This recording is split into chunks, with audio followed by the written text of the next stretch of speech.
Josué, capítulo 1, do versículo 1 ao versículo 9.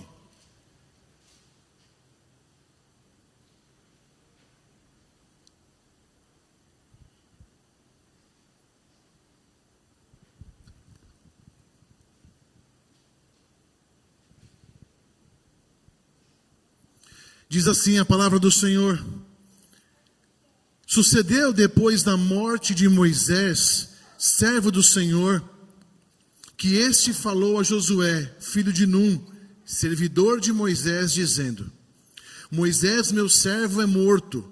Dispõe-te agora, passa a este Jordão, tu e todo este povo, a terra que eu dou aos filhos de Israel. Todo lugar que pisar a planta do vosso pé, vou-lo tenho dado, como eu prometi a Moisés. Desde o deserto e o Líbano até o grande rio, o rio Eufrates, toda a terra dos heteus e até ao mar grande para o poente do sol será o vosso limite. Ninguém te poderá resistir todos os dias da tua vida.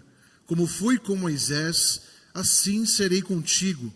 Não te deixarei e nem te desampararei. Sê forte e corajoso, porque tu farás este povo herdar a terra que, sob juramento, prometi dar a seus pais. Tão somente sê forte e muito corajoso para teres o cuidado de fazer segundo toda a lei que meu servo Moisés te ordenou. Dela não te desvies nem para a direita e nem para a esquerda, para que sejas bem-sucedido por onde quer que andares.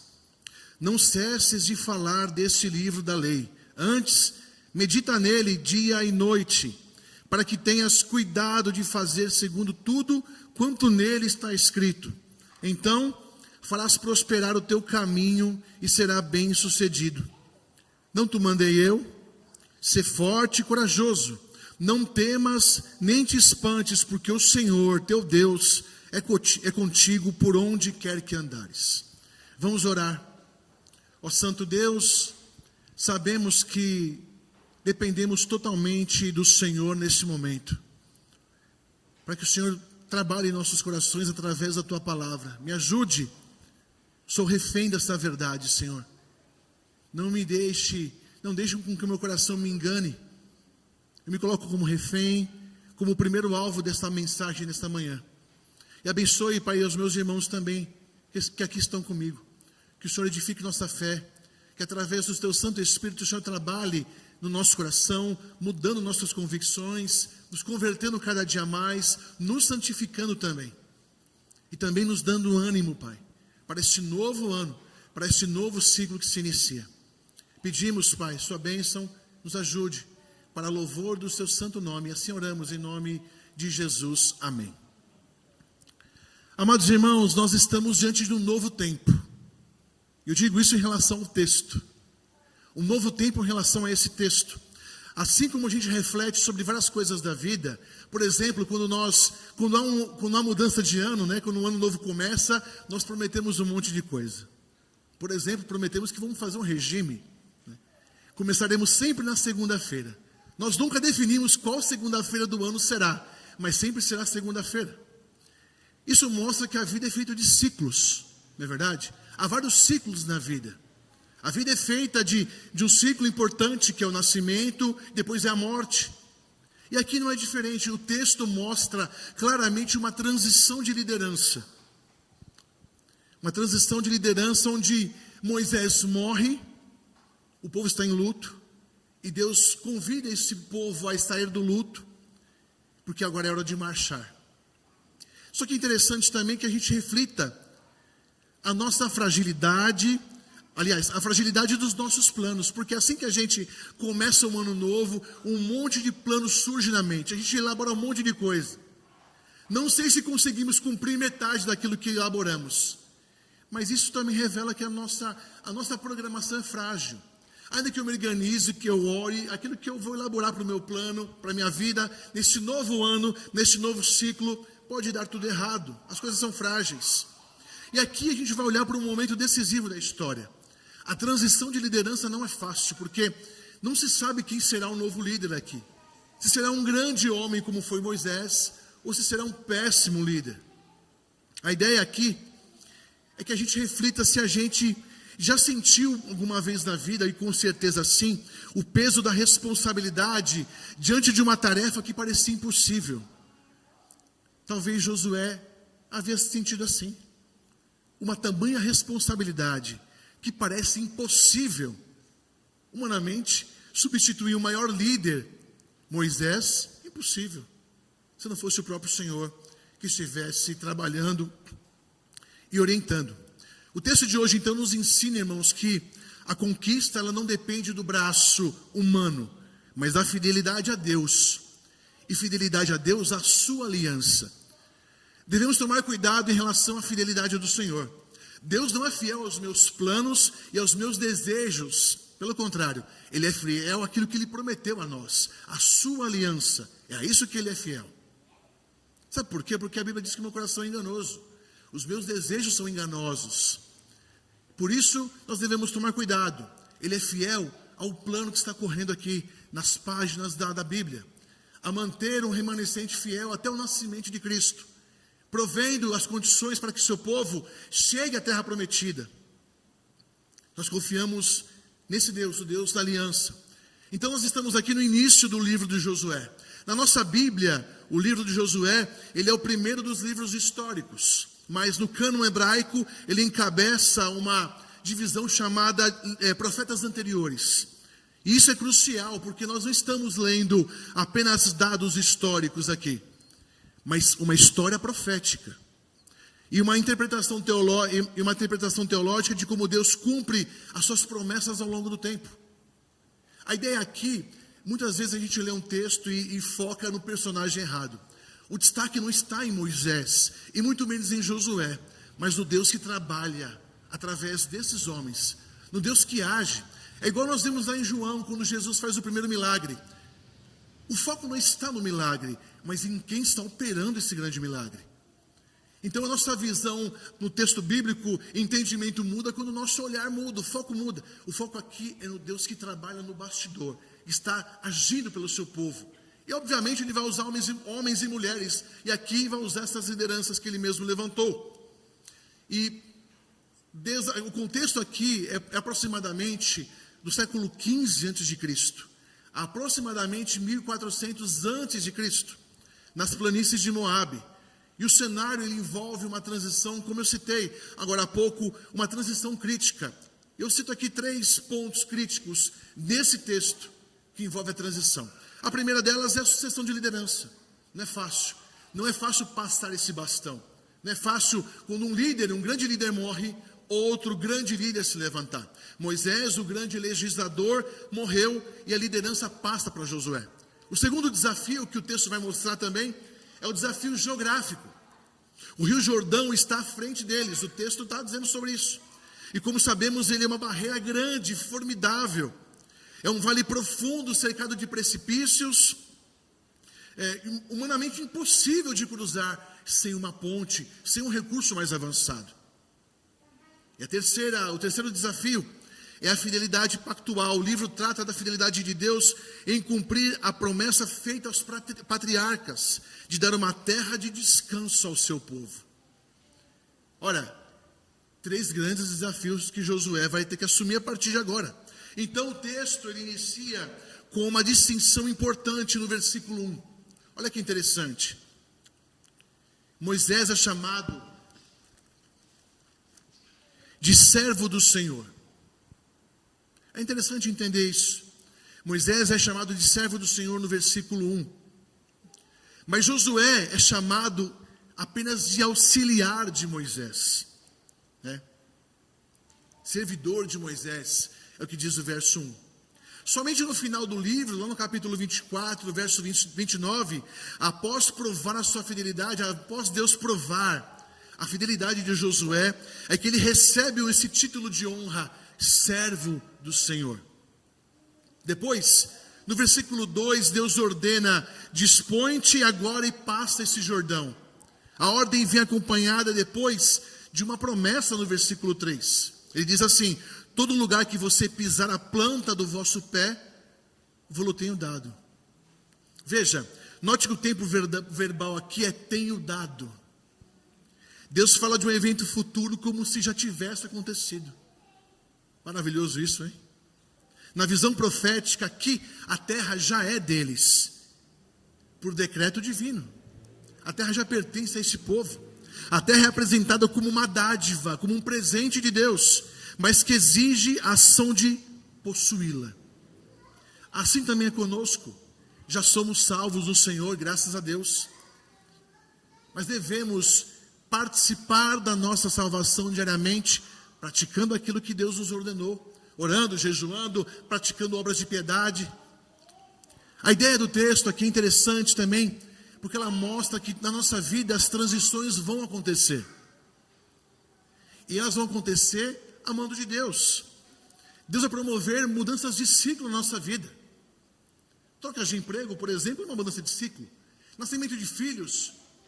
Quando alguém falece na família, alguém importante morre. Muda muita coisa. Mas o Deus que está por trás da nossa vida não muda. Ele quer nos ensinar a nos comportarmos ao ponto de confiarmos plenamente de que Ele está controlando a história. A ideia aqui é que líderes vão passar. Moisés passou, José vai passar, tantos outros líderes passarão.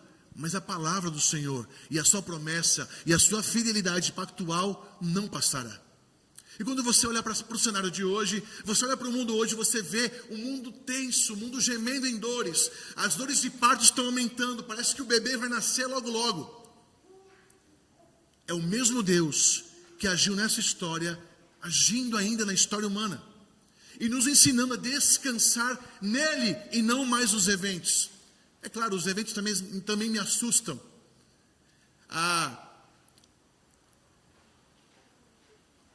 Você olhar para o mundo e entender que ele provavelmente pode ter uma nova guerra mundial é fato. Isso assusta qualquer um. Mas mesmo assim, o nosso coração ansioso, que se preocupa com muitas coisas que não deveriam, deve descansar no Senhor e saber que se acontecer é a vontade do Pai. Nós devemos orar e descansar nele nesse aspecto. A igreja provavelmente não está pronta para viver dias difíceis. Nós vivemos muito tempo confortáveis. Eu não estou dizendo que o conforto é ruim ou que isso não é de Deus, pelo contrário. Mas o momento que a igreja mais cresceu, que ela mais ficou perto de Deus, foi quando ela foi perseguida, foi quando ela foi apertada. Deus sabe como tratar o seu povo. Deus sabe que às vezes é preciso ser apertado pelo Senhor, passar por dias difíceis, por transições difíceis, por ciclos difíceis, para que nos aproximemos dEle, para que para que sejamos santificados no Senhor. Ninguém gosta de sofrer, obviamente, ninguém gosta de sentir dor, mas toda vez que ela bate a sua porta, se lembre que é um Deus que consola, um Deus que não está apenas conosco no dia bom, mas também no dia do vale, também no dia da transição. Do versículo 5 ao versículo 9, nós temos também uma exortação direta a Josué, dada por Deus. Deus promete que ninguém te poderá resistir. E fala para ele assim ainda, olha, assim como eu fui com Moisés, assim eu serei com você. Isso está no versículo 5. A continuidade da obra de Deus não depende de homens. O Deus que agiu no passado com Moisés é o mesmo que agirá no presente. Ele levanta quem Ele quiser para que a sua obra continue. Mas há uma condição aqui. E o versículo 7 vai falar isso. Qual é a condição? Tão somente ser forte e muito corajoso para cuidares e fazer segundo toda a lei. Josué não deve se desviar da Torá, da lei. Ele deve meditar nela de dia e de noite, para que o seu caminho, olha o verso 8, prospere. No hebraico, prosperar, aqui significa agir com sabedoria, agir com prudência, tendo sucesso por seguir o plano de Deus. É uma palavra que hoje, ainda mais no nosso meio cristão, é bem distorcido. Quando fala em prosperar, já pensa em riqueza, em bens materiais, mas a Bíblia não diz isso. Ela diz que ser próspero é estar diariamente diante de Deus através da sua palavra. Irmãos, Após apresentar tudo isso, o que o texto nos ensina?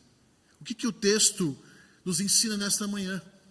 De mostrar que é uma transição de liderança, onde Deus continua trabalhando no seu povo, onde há um novo rio, um novo mar para se atravessar, o Rio Jordão, onde a região geográfica não ajuda o transporte do povo, o caminhar do povo, onde morre um grande líder, um exemplo, uma figura emblemática, e um novo líder está surgindo para levar esse povo à tão sonhada terra prometida.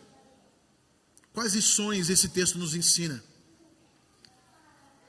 A primeira lição, eu encontro essa lição entre os versículos 2, 3 e 4, é que a conquista é fundamentada na fidelidade de Deus. E mais uma vez, fidelidade esta que não é fidelidade ao homem, é fidelidade à sua promessa, à sua aliança. O tema central aqui dessa parte não é a habilidade militar de Josué, e olha que ele tinha habilidades militares tremendas, mas a fidelidade de Deus à aliança. Aquilo que ele prometeu aos patriarcas, Abraão, Isaque, Jacó, que daria uma terra e daria descanso a esse povo. Olha, a ideia de Deus tirar um povo das garras do mal, das garras do império do Egito, e transportar esse povo para um deserto, até uma terra prometida, revela a nossa história, a história da nossa vida. Nós éramos esses presos na garra das trevas, e Deus, através de Cristo, nos libertou. E a vida, por muitas vezes, é um deserto. Por outras vezes, não. Deus concede a nós momentos onde no deserto encontramos oásis, mas também estamos rumo a uma terra prometida. Por isso, nós devemos confiar nesse Deus da aliança, que prometeu aos patriarcas essa grande bênção de um descanso eterno e que nós aguardamos ansiosamente. Ora, nessa terra você não terá descanso, de fato, mas há um descanso prometido, onde nós passaremos o restante da eternidade, se é que dá para mensurar o que é uma eternidade, o que é a eternidade. A igreja vive hoje com os olhos muitas vezes na terra, esquece do que Deus prometeu a nós. Transformamos de um problema minúsculo o nosso Deus. Muitas vezes colocamos as dificuldades da vida em pé de igualdade com o Senhor. Não dá. Eu vim de um contexto no passado onde Deus era aquele homem forte, que tinha um oponente muito forte, que era o diabo, e que sempre vencia a batalha aos 45 do segundo tempo. Era incrível. Aos 45 Deus vencia. Eu falava, meu Deus, como pode? Como pode uma criatura estar em pé de igualdade com o Criador? Não dá, não tem. Isso não é verdade. O que o Senhor quer é que nós descansemos nele. Descansemos porque a vida é breve. Rapidamente ela vai dissipar como uma névoa, como diz a palavra do Senhor. E aí? Valeu a pena gastar a vida conhecendo um monte de coisa e não conhecendo aquele que te salvou? Valeu a pena gastar a vida com riquezas e esquecer de conhecê-lo profundamente? Paulo compara todas as coisas deste mundo a nada, perto de se conhecer profundamente, intimamente ao Senhor Jesus, através da sua palavra. É isso que nos fará fortes no dia da tribulação. É isso que nos fará homens e mulheres íntegros no dia que a nossa fé for provada e testada. Você pode dizer como Pedro, Senhor, jamais eu vou te trair. Nós traímos Jesus todos os dias, quando a nossa atitude não é condizente com a nossa fé. Se eu professo uma coisa e pratico outra, eu estou traindo Ele. Eu confesso a vocês, todos os dias eu traio. Tenho debilidades tão grandes que eu falo, Senhor, eu me envergonho até de me apresentar diante de Deus. Veja, não há riqueza maior, não há preciosidade maior de conhecermos plenamente ao Senhor através da sua palavra. Nada pode te roubar isso. Nada. A conquista então é fundamentada na fidelidade de Deus à aliança que Ele prometeu. A terra aqui prometida é uma dádiva da graça, é um presente de Deus.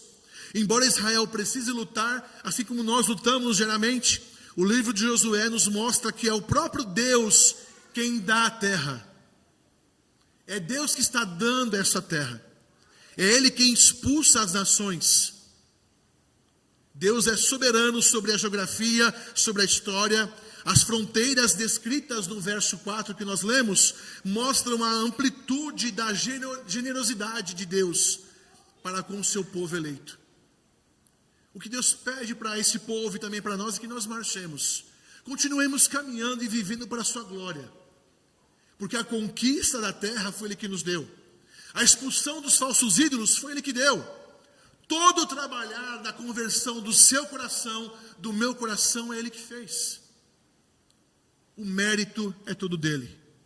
Apesar do meu esforço pequeno, apesar de Ele pedir que a gente faça algumas coisas e nos esforcemos e lutemos e avancemos, todo o mérito da conquista é dele. Vale lembrar que a conquista é ratificada na cruz do Calvário. E o sangue que correu lá não foi o meu, nem o seu. Foi do justo Cristo, do santo, do prometido Cordeiro de Deus. É Ele quem nos deu essa conquista. A segunda lição que nós aprendemos nesse texto, eu encontro nos versículos 7 e versículo 8. A coragem expressa por Josué nada mais é do que submissão às Escrituras. Uma pergunta óbvia para você. A Bíblia de verdade, a Bíblia de fato é a palavra de Deus para você? Ela contém a palavra de Deus para você? Ou ela é palavra de Deus para você? Por que eu falo isso? Porque muitas vezes, até mesmo a sua inspiração, a sua inerrância é colocada em xeque por cristãos. Ela é palavra de Deus, ela não contém, ela é verdade absoluta. Ela contém os mistérios do Senhor, partes dele, para as nossas vidas. Ela conta a nossa história, conta a história da nossa salvação. Conta para onde iríamos e para onde vamos por causa do sacrifício de Jesus. A coragem que é exigida aqui de Josué, meus irmãos, não é uma bravura natural, um espírito nacionalista, que muitos expressam, né? Eu gosto de ver alguns filmes de guerra, e quando eu vejo alguns filmes de guerra, geralmente americanos, né? Eles expressam, né, muito forte isso, o senso de defesa da pátria, amor à pátria. Isso é bonito. Mas não foi isso que chamou a atenção de Deus em Josué. Ou então uma autoconfiança desse grande líder que ele foi. Essa coragem está estritamente ligada, como eu falei, à obediência à lei de Moisés. Isso nos ensina que o sucesso espiritual depende da nossa fidelidade à palavra. Isso é ser próspero. Isso é ter sucesso na vida. A posse da terra é condicional à obediência à palavra. Se Israel quebrar a aliança, como a gente vê mais para frente com Acã, eles perdem a bênção. Por isso que nós não devemos nos desviar nem para a direita e nem para a esquerda. Entendendo o recado, né? Nem para a direita e nem para a esquerda. Brincadeiras à parte. Olhe para o céu. Você e eu aguardamos um governo incorruptível. Essa é a nossa esperança. A ortodoxia, meus irmãos, ou seja, o crer corretamente, leva, ou deveria levar, a uma ortopraxia, a agir corretamente. Não adianta saber, conhecer e não agir de acordo. Por isso que eu falei que nós muitas vezes traímos o nosso Senhor, quando sabemos e não agimos de acordo. É claro que vai doer, é claro que é ruim, às vezes é difícil perdoar, é claro que é claro que meu coração naturalmente não quer isso, mas toda vez que eu me esforço, toda vez que eu me dedico a isso, o beneficiário sou eu. Você vê como Deus coloca todos os homens em pé de igualdade. Ele diz, todos pecaram. Todos nós precisamos e carecemos desse Senhor. Mas há uma terceira verdade ainda, que eu encontro no versículo 5 e no versículo 9. Que é a vitória do guerreiro divino, daquele que peleja por nós. A promessa, o Senhor teu Deus é contigo por onde quer que andares, aponta para esse general de guerra, para esse guerreiro divino. É o Senhor quem peleja por Israel. É o Senhor quem peleja por nós. O que o Senhor quer é que o nosso coração se acomode à sua vontade, se adeque à sua vontade. Por isso que Ele não é fiel a mim, no sentido dos meus desejos, dos meus anseios, porque imagine, se o meu coração é enganoso, as minhas petições também são enganosas. Muitas vezes as minhas petições ao Senhor não condizem com a minha fé e vão trazer glória só para mim. Mas quando eu descanso no Senhor e entendo que Ele peleja por mim, assim como Ele pelejou por Israel, eu começo a conformar o meu coração à sua vontade. Josué é apenas o comandante terreno. O verdadeiro comandante é o Senhor. E isso aponta para algo mais glorioso ainda. Isso aponta tipologicamente para Cristo. Assim como Josué conduziu o povo ao descanso na terra, Cristo, o nosso verdadeiro Josué, nos conduz ao descanso eterno e celestial. Conforme nós lemos, depois você lê na sua casa, em Hebreus 4, fala claramente sobre isso. A nossa vitória sobre o pecado, sobre a morte, é garantida porque Ele está conosco. Esse texto aponta para Cristo, aponta para o verdadeiro comandante, para aquele que guia de fato o povo para a verdadeira terra prometida. Esse texto é apenas sombra de algo que há de chegar.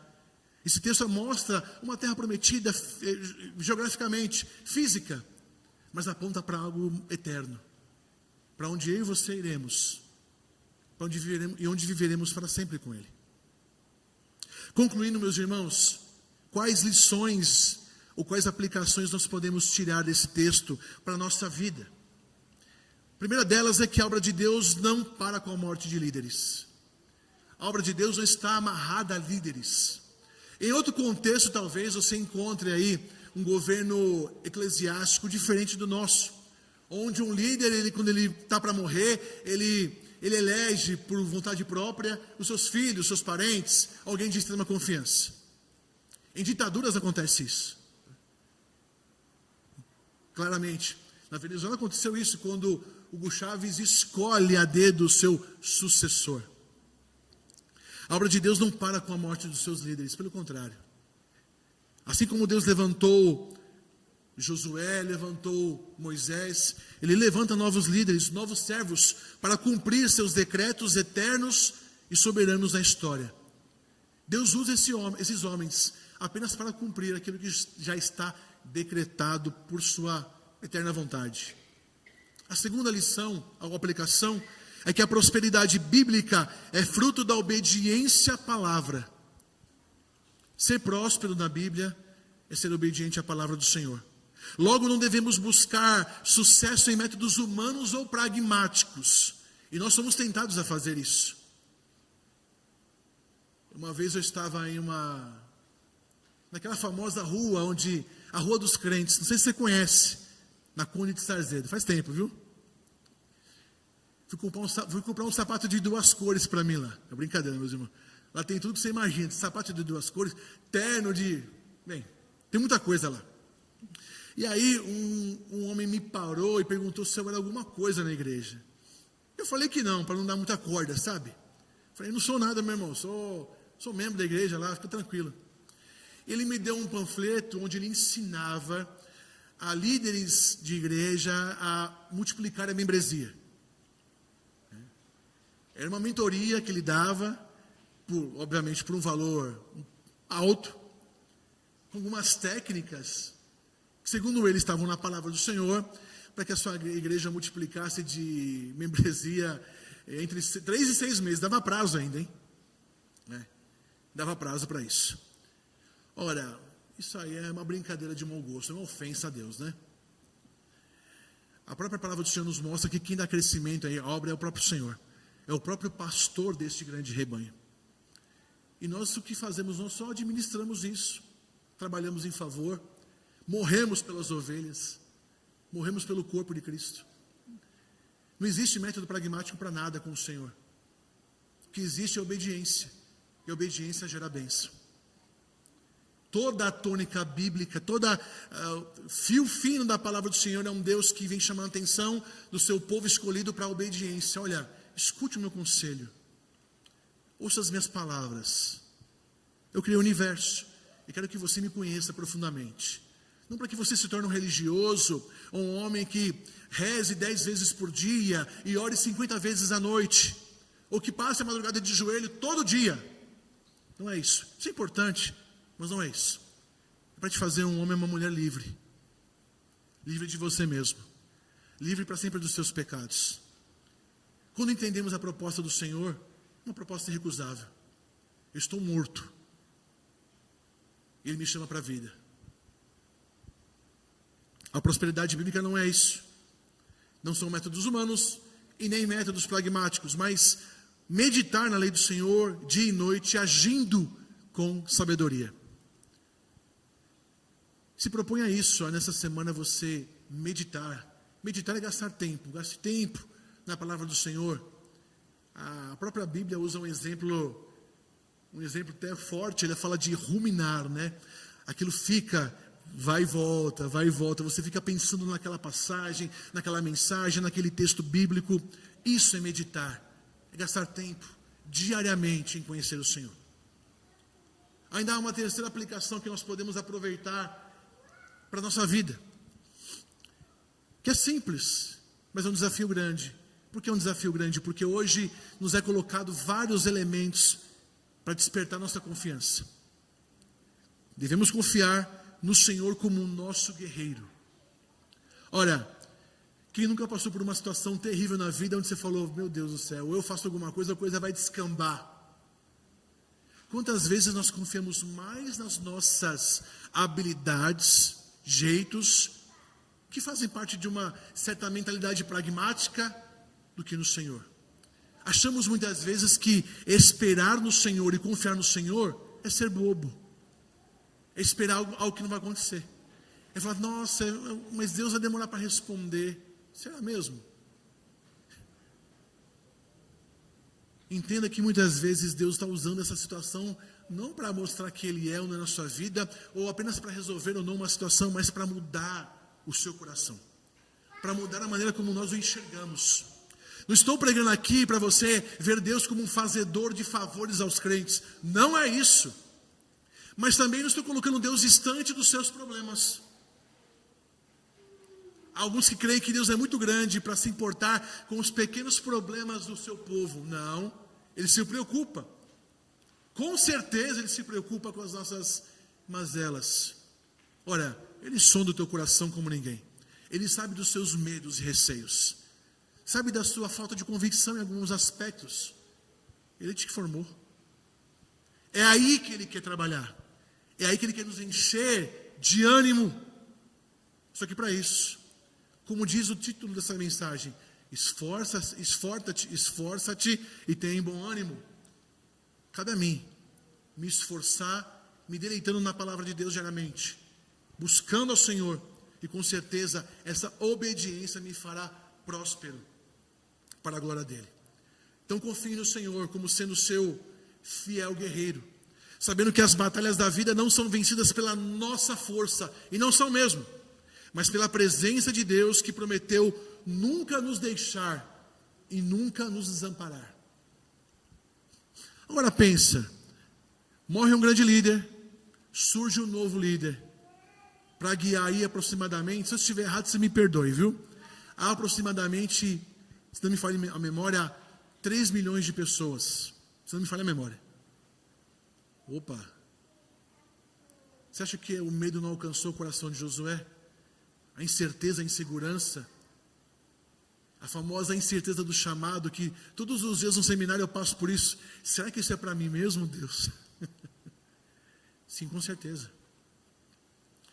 Mas ele sabia quem o havia chamado, olhou para o Senhor, meditava na lei de Moisés e falou, Deus foi com Moisés, operou grandes milagres, Deus é comigo e nos conduzirá à terra prometida. Com isso, meus irmãos, eu pergunto a vocês e também pergunto ao meu coração, diante dos rios e muralhas da vida, assim como haviam rios e montanhas naquela região onde eles precisavam cruzar, você tem tentado atravessar sozinho ou tem confiado na promessa daquele que disse, eu estarei contigo por onde quer que andares? Essa mensagem é uma mensagem que nos chama à confiança, ao descanso. Por quê? Porque um ciclo mudou na nossa vida. Um novo ano se iniciou. Coisas vão mudar. E uma delas é que nós precisamos nos esforçar e ter bom ânimo, no dia bom e no dia mau. Porque o Senhor está conosco todos os dias da nossa vida. E quer que nós nos aproximemos da sua lei, e meditemos nela de dia e de noite, para a glória do seu santo nome. Que o Senhor nos faça fortes e corajosos na força do seu poder, para caminharmos neste ano, firmes no Senhor, fiéis ao Senhor, para a glória dele.